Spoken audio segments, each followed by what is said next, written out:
All right, Heather, welcome to Persistence Playbook. What's up? How are you? I'm doing great. I'm doing great, and excited to have you on the show today. And the first thing I'd like to touch on is a really interesting story that is something I heard of you speak about on your Instagram, and it was the fact that you were 500 episodes into your podcasting journey, and then Gary V, the one and only Gary Vaynerchuk, gave you some advice to pivot. And I'm curious, how did that advice hit you and how did you utilize that advice? Yeah, so anyone who knows Gary Vee, the whole thing is you're weak, you're not doing it long enough, you need to be more consistent, eat the dirt, Right. grind, do it over and over again, consistency, consistency, consistency. And I'm like, I Right. would be the one freaking person that he's like, girl, you're too consistent. Like, what the Right. hell? Like, you have a problem when Gary Vaynerchuk tells you you're too consistent, right? So historically, my strength and weakness. My strength is that I will hold on to dear freaking life for something. Okay. Give you context. When I was like 8 months pregnant with my daughter, I'm on a treadmill. This like young girl comes in. She's not pregnant. She's like 10 years younger than me. And she starts running beside me. And my husband laughs because he was in there too. And he just saw me like push up, the speed. And I was just like running past this girl in bronze, like, yo, you're pregnant. You need to get off this and quit being stubborn. But I'm just so stubborn. But Gary's point was that consistency doesn't mean that you do the same thing over and over and over and over and over again ignorantly when the data is pointing you elsewhere. Now, most people will do something for 10 times, 11 times, 15 times, hashtag podcast fading, not Right. calling anybody out here. And Not they'll go, oh, 500 times. right. I've been consistent and it's not working. No, Paul, get to 100, get to 200. But me, I was at 500 episodes and I'm like, why isn't this working? And Gary was like, hey, consistency doesn't mean the stopping of, it just means readjust. And that was my weakness, not readjusting because I'm too consistent. I love it. And what It's an, weird. definitely a message that I think some people need to hear, right? Because I Yeah. think there's Yeah. probably more people on the other side of that fence that have trouble staying consistent with anything. But I bet Right. there are a fair amount of entrepreneurs and just like kind of like type A personalities that will just stick with something and be a little Totally. bit more stubborn than they should be without pivoting. And I'm curious. So when you get that advice, what was the 5 degree, the 10 degree pivot that you put into action?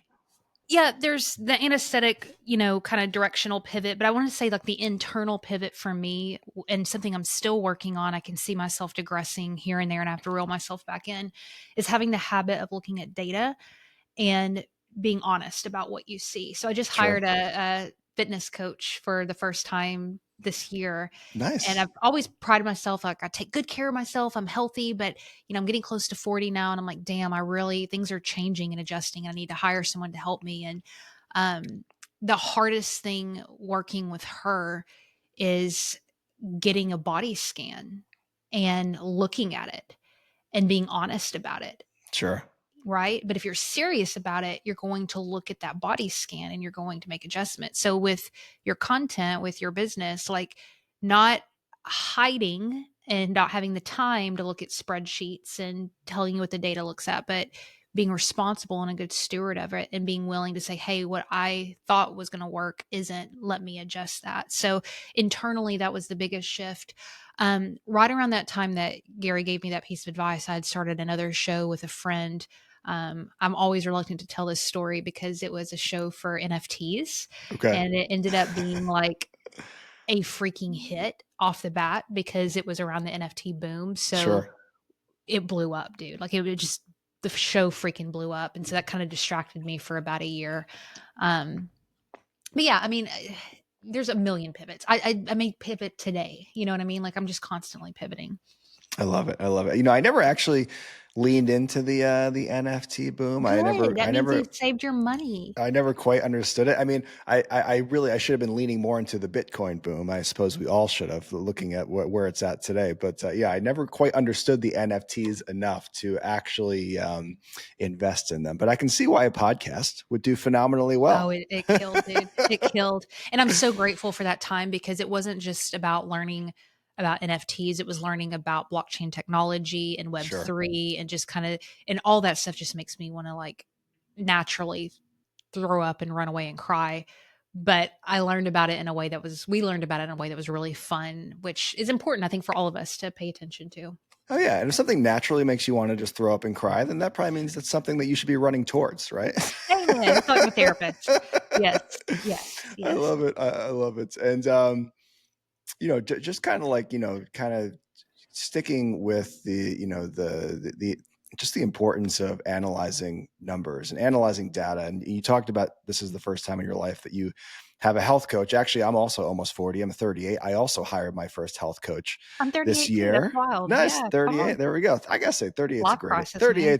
38's a great age. It really is. It's like you still Yes. feel really good, but you kind of, you've got a good head in your shoulders. You know where you want to go. I definitely feel more at peace and just more joyful at 38 Totally. than I ever Amen. did in my 20s, honestly.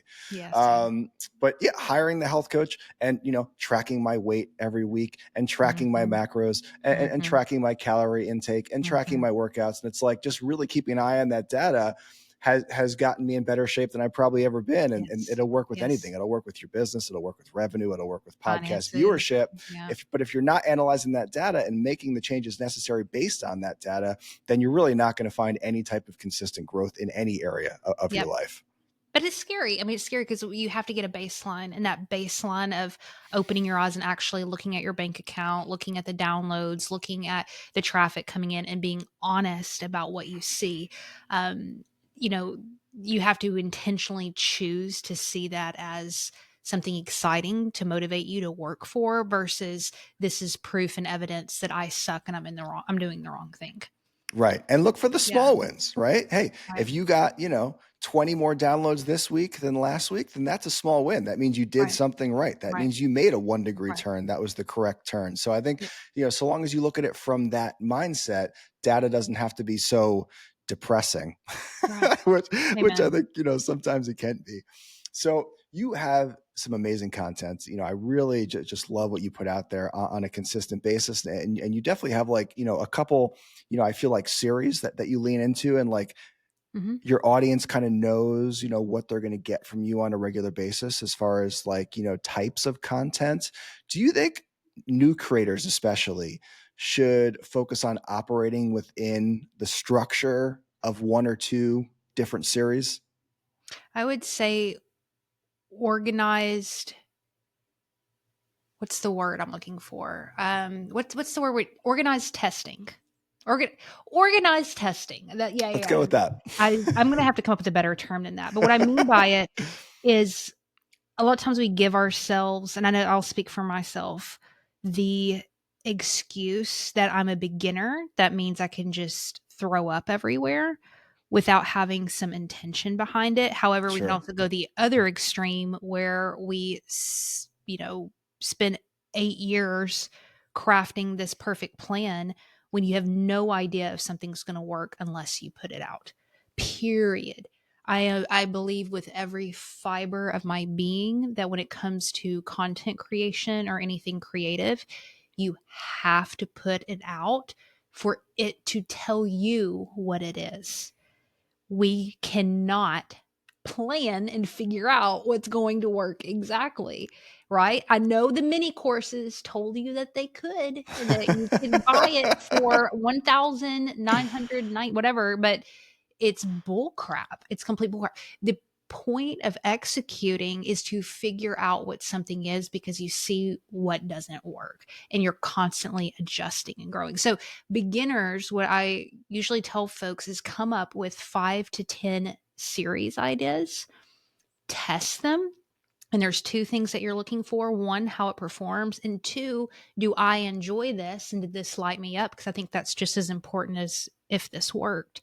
And then out of those 5 to 10 series ideas, 1 to 2 of them are going to rise to the top, readjust them a little bit, and then execute those again with 5 to 3 more series ideas and just kind of hone it like that. But have a beginning and an end. And this is again, learn from my mistakes where instead of putting something out and then falling into the consistency trap where you do it forever, say, I'm going to do 10 videos just like this. And then at the 10 videos, tweak it, and then do 10 more. And then, that's a good cadence like that. And I'll pause there. For sure, for sure. I like that a lot, and I think that when you're trying to find a structure, a series to kind of adapt your content to, you don't necessarily have to reinvent the wheel. You could find a structure or a series that's working for someone else in Sure. a totally different Sure. niche, and then just adapt it to your niche. And I think there's plenty of ideas out there that are being used in different categories that maybe haven't been adapted to whatever your specific niche is, and Yep. that's one type of series that you could try. Maybe it's what's that one called where you're doing something not related to the video? Is that Pope in the pool? Is that what they call Yeah, that I did. one? I did a Okay. video on that. Yeah. Nice. So yeah, Pope in the pool, right, is where you're like juggling, but you're actually teaching people about communication skills. Yep. Yep. Something along Yep. those lines. Like that could be a series. I want to kind of dive into your exact content creation process, though. I mean, you built a really large audience. Most people, are nowhere near 50,000, Instagram followers, and they'd like to know kind of like what your personal process looks like. I want to start with ideas. Like what is your ideating look like? Is that just you sitting in front of a pad with a piece of paper? Is that you scrolling through TikTok looking for ideas? Like what does that look like for you? Can we screen share and I'll show you? Sure. Why not? I will get nerdy with you. Let's get So, nerdy, nitty gritty. Let's dive in. for folks who haven't seen my style of content, it's different than yours obviously is going to be. So this is pretty in the weeds, but capturing my ideas has been a very important practice for me. Now, most folks will say, like, oh, I have a notepad in my phone. I'm like, you have no idea how many ideas I have. Like, I couldn't find my idea. You know what I mean? Because it was just, there were so many. And then I listen to so much content. I'll tell you, man, like, I wake up in the morning, I journal, I read. I go on a run, go to the gym. I'm listening to stuff constantly. I'm driving, I'm listening. And so there's all these little bits that I'm hearing and all this just incredible information. And I just feel like I was just like spilling of, I wanted to share all of this, but damn, what was that thing that guy said last Wednesday? So this is what I've done. Let me share my screen with you guys. And if you're watching on YouTube, do you have a YouTube channel? Yes. I listen to Yes. you on Spotify. Okay. That this will be on Um, YouTube. okay. Let me do this. Not now. Screen. Here we go. So Yes. this is my all my Ooh. ideas. Ooh. Okay. That's a lot So, of ideas. And we got oh dude. tabs, we got green highlighting. Like, let's go. Yeah, so what I've done is, like, if I hear something, like here, Jay-Z, this was a short that I heard Okay. where he was talking about there's a knowing in being an artist. Okay. And there was this idea of like consciousness. And I didn't really have an idea for that, but I was like, that's an interesting seed. So I'm going to record it right here in case, something ever comes up with that again. If you go down here, you have Adam Sandler, an interview I heard where he told a story about the importance of this acting coach being kind to him and what that did for him and yada, yada, yada. Now, over here, there's quotes. I record quotes from books that I'm reading, podcast clips, things that stood out to me from guests said. Homework for life is something that, and I'm not clicking on that because I have friends and family's names in here, but things that, have happened in my day-to-day life that stood out to me when my daughter asked me this question or whatever. So I record all this stuff. Now, this is pretty extensive, and I know folks aren't going to go to these links, but when you talk about an ideation process, I draw from the work of Elizabeth Gilbert, who the Big Magic is her book, and her idea is that ideas are living entities. And if we don't nurture them and take care of them and honor them and show respect to them, they will leave us and they will It's a go to great book. someone else. I Oh, love that. That's like my favorite idea in creativity I history. freaking love it. I love it so much. And so they kind of discouraged me at first because I'm like, well, I'm not in a position to always do something with my ideas, but I think putting them somewhere and rereading over them and honoring them, it sits there and it simmers. And I was on an interview today with some dude and he said something that triggered a memory from a year ago when I interviewed Rob Bell, and Rob Bell said something similar. And I was like, oh my God. And I have it logged. So you better believe that's going to be a real pretty soon, connecting two ideas together. And I'll stop after this, but for me, creativity is all about bridging. It's this, how does this relate to this? And how can we mesh things together and come up with something new? Because there's nothing new under the sun, but the way that our brains connect stuff is creative and beautiful and becomes new to us.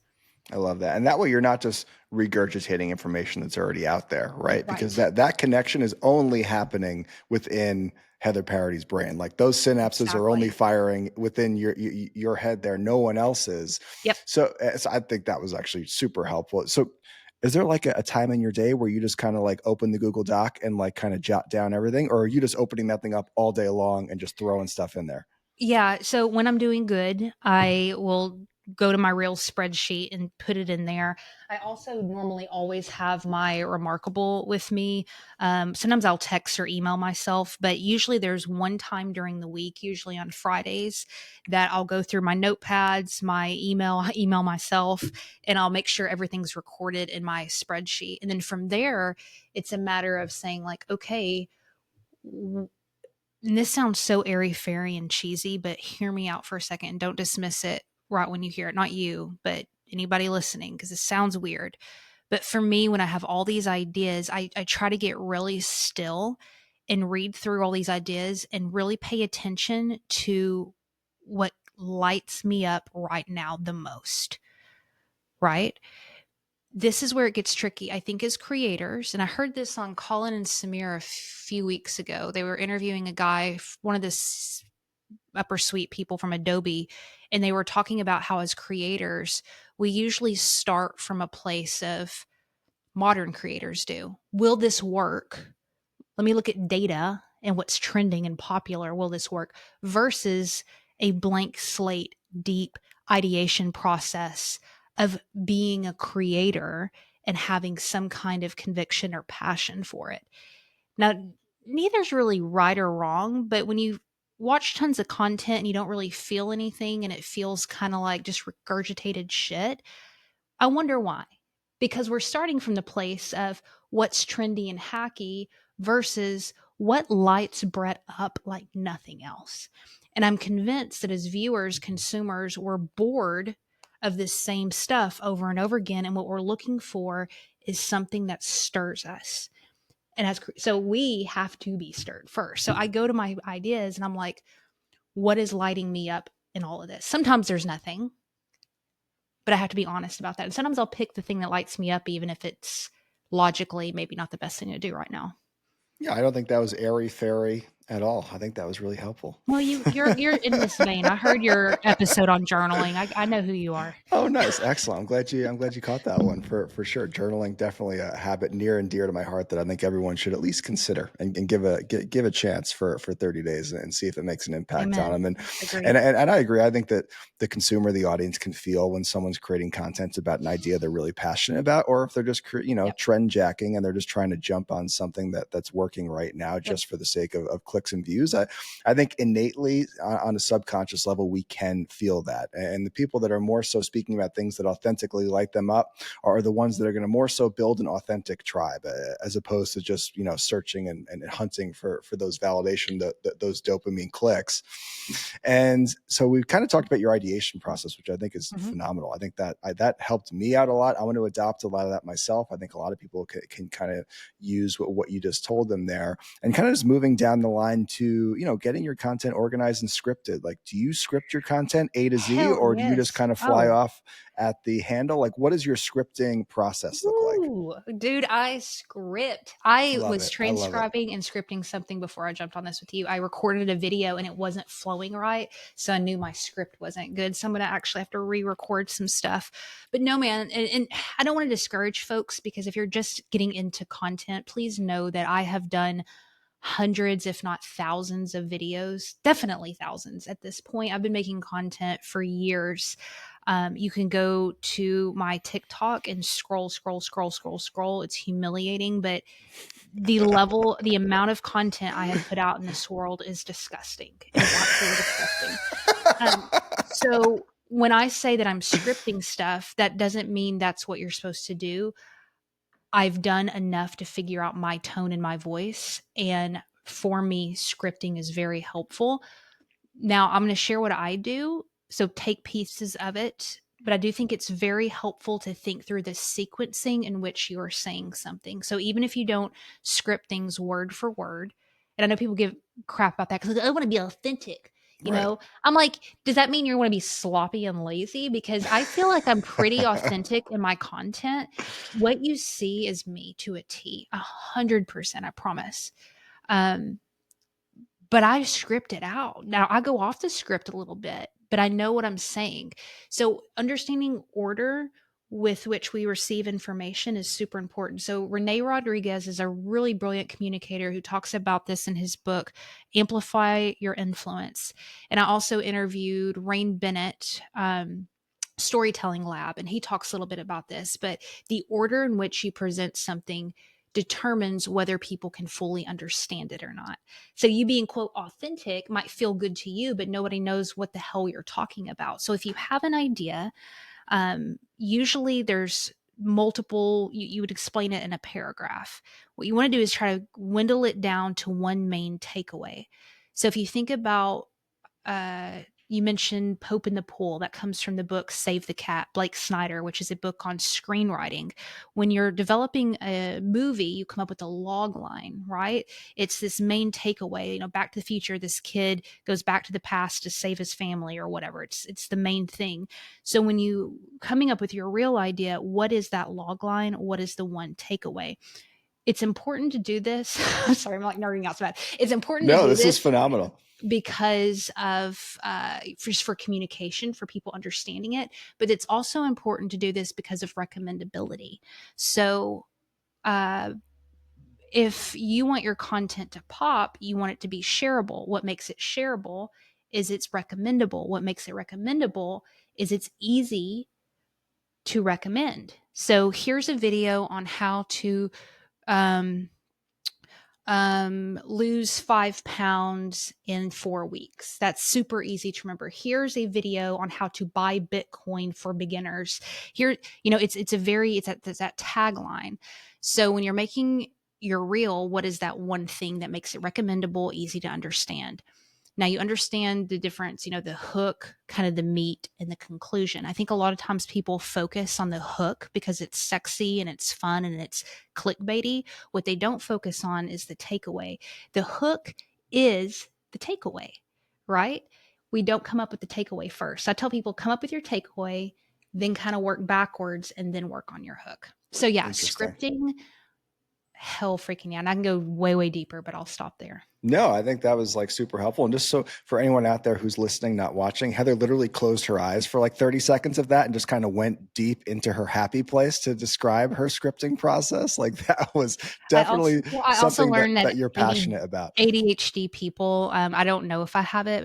Maybe I think I might because someone once told me that here I am doing it again, that when you have ADHD, sometimes you have to go in deep. And so you have to close your eyes to keep all the stimulus out.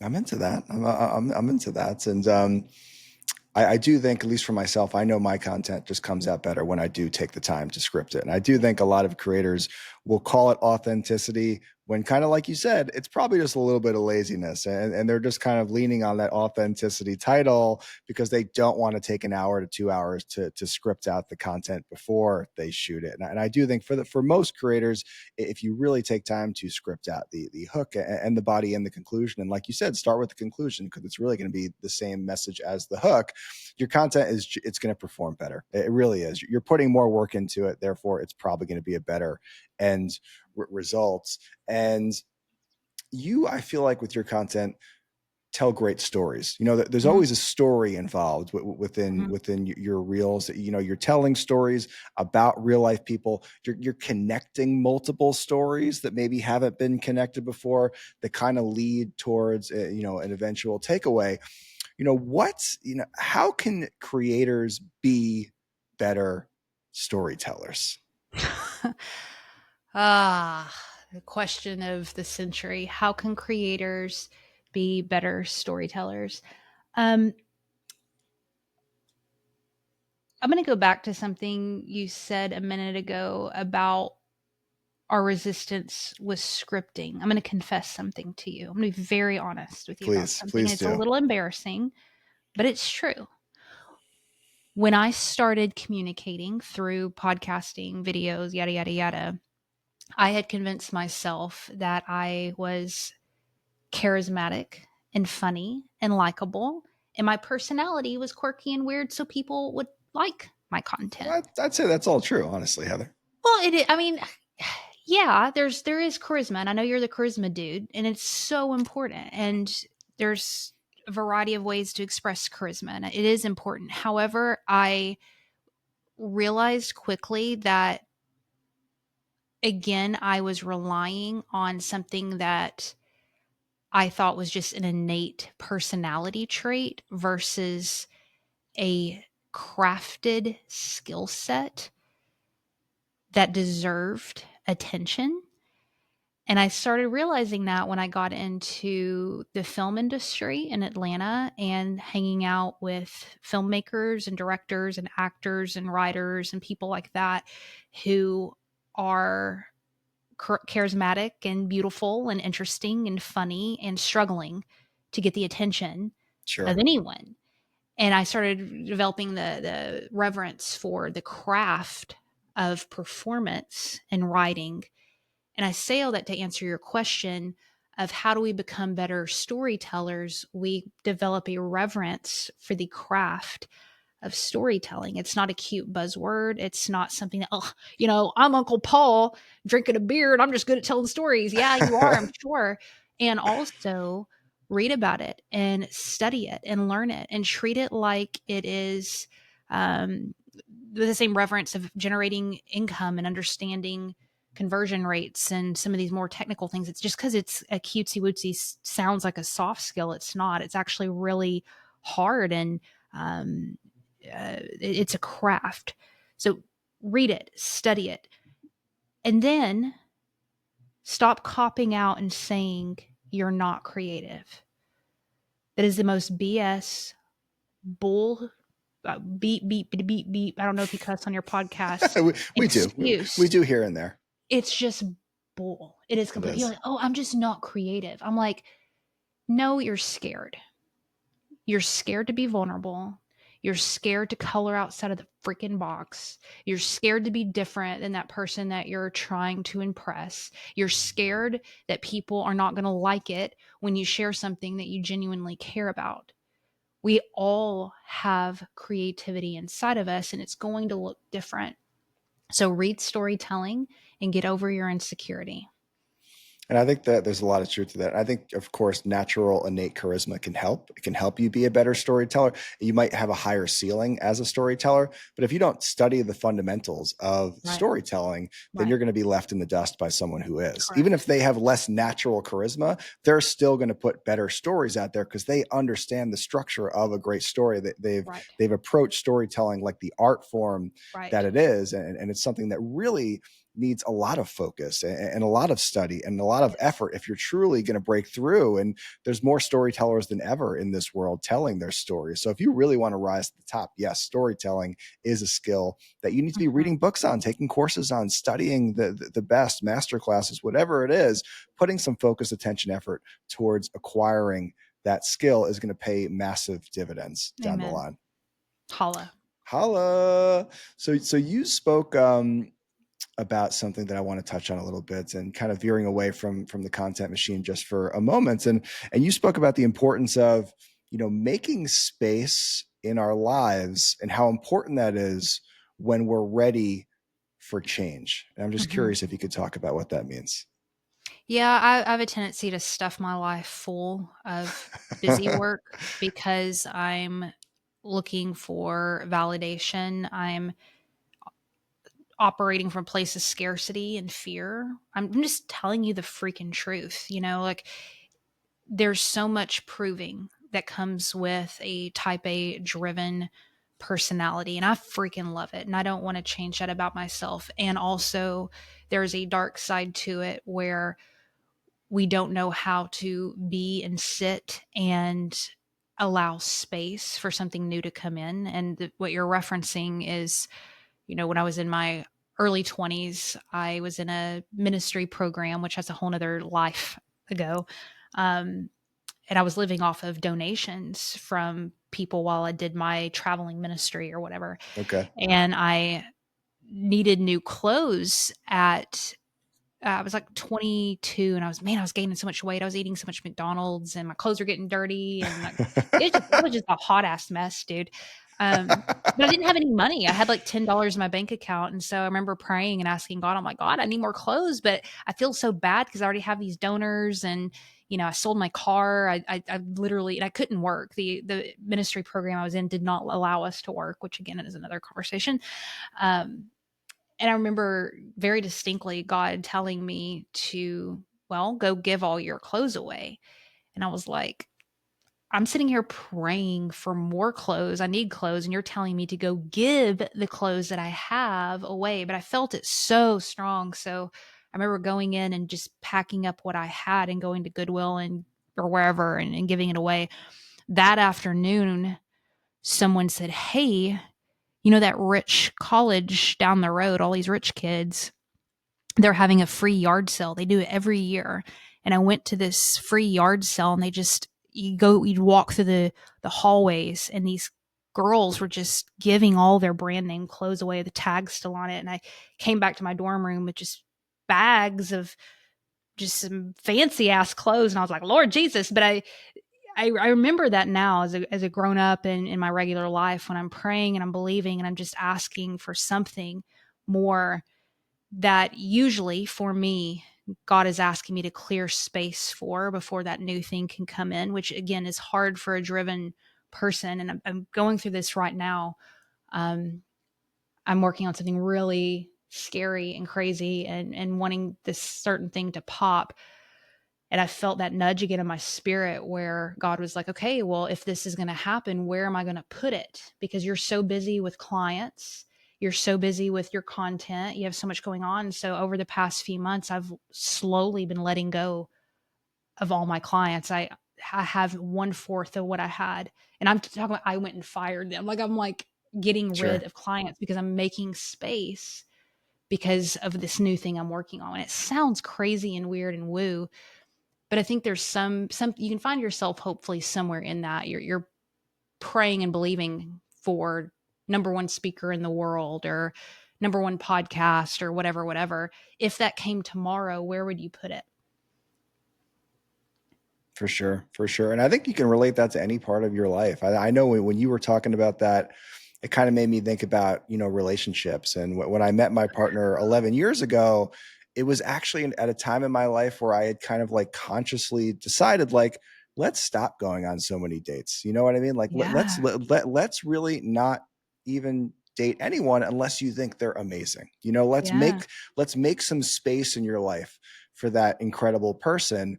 And I'd say I probably stuck to that for a couple months, and then I met my partner, and fast forward 11 years later, we've got two beautiful kids, and she's the love of my life. And I think that it never would have happened if I didn't create that space, if I didn't start Yeah. saying no to all the people that I knew were not a good fit for me. Yeah. Yep. Creating space is a really powerful practice. It can work in relationships, it can work in business, and good luck to whatever that exciting, scary project that you're working on right now is. I have full faith that you'll be able to execute and bring it to fruition, just based Thank on who you. you are. Thank you.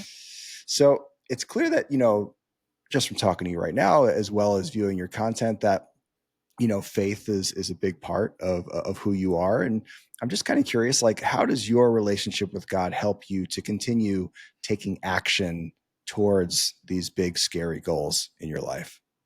Um, Me and God have had a up and down relationship for sure. I went into really full-time ministry after high school. It's what I always wanted to do, was be in ministry since I was a little girl. Um, a lot of really dark stuff happened in my experience in church, and that's not a new story. And it led me to a really dark path where I was very confused, where I'm thinking, okay, I have these deep experiences, man, where there's something outside of me moving and I feel it. And maybe I have just fooled myself and I am so good at fooling myself that none of this was real. But man, I don't know. When you experience something, you can't unexperience it. And I just couldn't bring myself to believe that everything that I had felt and experienced with God was bull, you know? But I didn't know what to do with that because in the church, it just didn't feel right anymore. I did, forgive me, I hope I don't offend you or anyone listening. For me, I couldn't buy into the structure anymore. I just couldn't. In fact, it made me angry because it was almost the opposing opposite of what we as ministers had been preaching and teaching for so long. So I left for many years. And over the past few years, as I've been getting into creativity, it's been weird because I felt like I've refound God again in creativity. If you read Big Magic, I think you know what I'm talking about. Where this idea of the muse or inspiration or ideas coming out of nowhere, and there's a spiritual element to creative work. There's the practice, which Seth Godin talks about, showing up pen to paper and being a professional, and also there's the feminine energetic side to it where it's just like, whoa, something, where did that come from? And for me, creativity has been my new church and my new way to reconnect with God again in a way that isn't bound by a building and hierarchy, but just a direct communication with what I believe is God. And also, too, if you think about historically, artists and creatives have always been the rebellious ones that are speaking against the system and speaking to the deeper things that get them a little bit of trouble. And I think that's the message that Jesus came to do. He was here to burn things down and call people out. And not to compare Jesus to creatives, but dude, I think there's some overlap there. Completely agree there. And I can kind of relate to your journey with God. I think I've kind of gone down different alleyways in my life where I felt very connected with God, and we had an ongoing conversation. And then during other periods of my life, maybe that conversation wasn't as prevalent. I'd say right now I'm in more of a phase where I do feel like a very strong one-on-one bond with God, and we do have an ongoing communication, day in, day out. And I'll be honest with you, that the days that I do kind of pray for more focus, and the days that I do pray for, a little bit more resolve and resilience, I do find that I get it. I really do find that I Mm. am able to push through that inner resistance, that laziness that pops up for me sometimes, and actually continue taking steps towards those big, scary goals. Curious, as far as the resistance, and I'm sure I'm sure you've heard that term before. It's that resistance to that important work in our lives that pops up once in a while. You can call it laziness, you can call it procrastination. A lot of time it's based in fear. Do you ever feel resistance to the important work that you should be doing? And if you do feel that resistance, what do you do, or what do you say to yourself in those moments to keep taking action? Yes, you feel it. I don't know if you can be a human and not feel it. That I'm sure, like you, I really learned about that term and that idea through Stephen Pressfield's work, specifically the War of Art. For sure. Um, when I'm thinking about it unemotionally, right? Resistance is such a gift because it's pointing you to the next direction. It's actually a guidepost.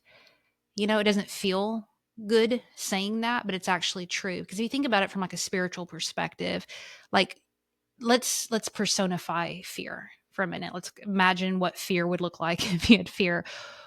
Why would my fear, let's call it Janet. What's your fear's name, Brett? I like that you chose Janet, by the way. Janet, I immediately think of one of my father's ex-girlfriends for when I was like 12 years old. She was actually really sweet though. So I don't think she wouldn't be my personal resistance. I'd say if I were to choose the name of a resistance, let's see, who is like I'm going to call him Mr. Dalton. Mr. Dalton was just a really hard son of, Mr. he was Dalton. just a hard son of a gun third grade Yeah. teacher that if I have to just kind of put a face and a name on the resistance, like that's the guy that kind of pops up for me. And where does Mr. Dalton like to sit his fat ass in your life? I would say Mr. Dalton sits his fat ass right in front of the projects that I am most passionate about, like my highest self, where I could see myself having my largest possible impact in this world. He sits directly in between me and that, and makes me want to just go watch Netflix and hit balls at the driving range instead. Can you give me one project? Just Sure. Quick. Keynote speaking. So like right now I've been Okay. working on like building a keynote speech that I Okay. plan on pitching to various companies. And I will say that when I sit down, to write this keynote speech, I feel an unbelievable amount of resistance. I'd say probably more so in the leading up to sitting down. I'd say once I Yeah. sit down, I can enjoy the process and dive in. But just getting myself to sit at the computer and work on this keynote speech that really means a lot to me. There's a ton of resistance. I feel like I'm Yeah. walking through molasses mixed in quicksand with a little bit of hot lava, mixed Yeah. in there. Yeah. Okay. So Mr. Dalton sits his ass on your keynote Word documents. For sure. Janet sits hers for me on a script I'm doing with a short film. Ooh, cool. And here's my point. When we think about fear and resistance, I've had a tendency to generalize it as like collective fear and collective resistance that just bothers all of us without realizing that isn't it interesting that it's segmented and individualized to the person. Why would your fear sit on the keynote? Why would my fear sit on a film? Now, yours probably doesn't sit anywhere on a film. Mine doesn't sit anywhere on a keynote, right? Why would they sit there for you? Why would she sit there for me? I deeply believe they're sitting there because they're hiding, like you said, the next level of our greatest self. So, actually, resistance is a guidepost, it is a sign and it's a gift because it's turning our head to the thing we should be working on. I love that. I love that. Resistance is a guidepost. And to piggyback on that, I also think sometimes jealousy can be a little bit of a guidepost too, right? Like if you see a friend out there that's maybe Mm-hmm. doing something that you wish you were doing, like I know I have a very good friend of mine. His name's Jay Abbasi, and he's a few steps ahead of me in like the keynote, speaking business endeavor. And, listen, jealousy is a natural human emotion. It's just part of nature. It's not going away. It's always going to be something that's part of the human existence. But I think if we kind of like reframe jealousy and we look at it as a guidepost and a gift and a blessing that's kind of telling us, okay, sure, maybe you have this not so fun feeling in your chest when you look at someone doing something that you want to do, but that is just a compass. That's life telling you that that is the correct direction that you should also be taking action towards. Amen. Amen. I fully agree with that. Heather, this has been awesome. I really appreciate your Yeah. time. Thank you for being part of Persistence Playbook. Where can everyone keep up with all you got going on these days? It is at Heather Parady pretty much everywhere. But I want to say that your show's great. I listened to a few episodes of it. You had Brett Eaton on, which that is a good dude, man. A good, Oh, good dude. I know. You got to I love want Brett Eaton. He's like the most likable guy ever. He's my only other Brett that I ever had in the show. So that was a fun day. he doesn't know this, but to validate him being on your show and everybody go listen to it was really good. I was at a conference that he was at years ago, probably 10 years ago. And we went early one morning to go to a morning workout, which, conferences do now. And the facilitator didn't show up. I don't know if they overslept or what. But here's Brett. This is pre-wife, young, probably I think he's in the fitness industry still, For sure. long hair. He just charges up in front of everybody and he goes, "Well, they're not here. I'm going to go ahead and lead us through this and we're going to get it done." That's I'll awesome. never forget that leadership and that initiative, Very and seeing cool. what he's grown up into is just not surprising. So everybody go listen to that interview. It's really, really good. Yeah, yeah, Brett Eaton. He definitely was like the I think I said like, he was like the Uncle Jesse Brett with the cool hair, and I was like the bald eagle Brett. So it kind of worked out as contrasting Bretts. Really But Brett Eaton, phenomenal guy. Really enjoyed good. having him on the show, and we have kept in Good. touch as well. So definitely go check that one out. That was an episode that we actually reposted last week because I thought it was so good. Hmm. Heather, thank you. Thank This you. has been This was great. awesome. I really appreciate you being part of the show. Everyone out there, thank you for listening. And this is your weekly reminder that you will feel resistance to the important work that you know you should be doing. In those moments, acknowledge that resistance. It's not fake, it is real. Lean into your why. See that resistance as a guidepost and take action anyway. We'll see you next week, guys.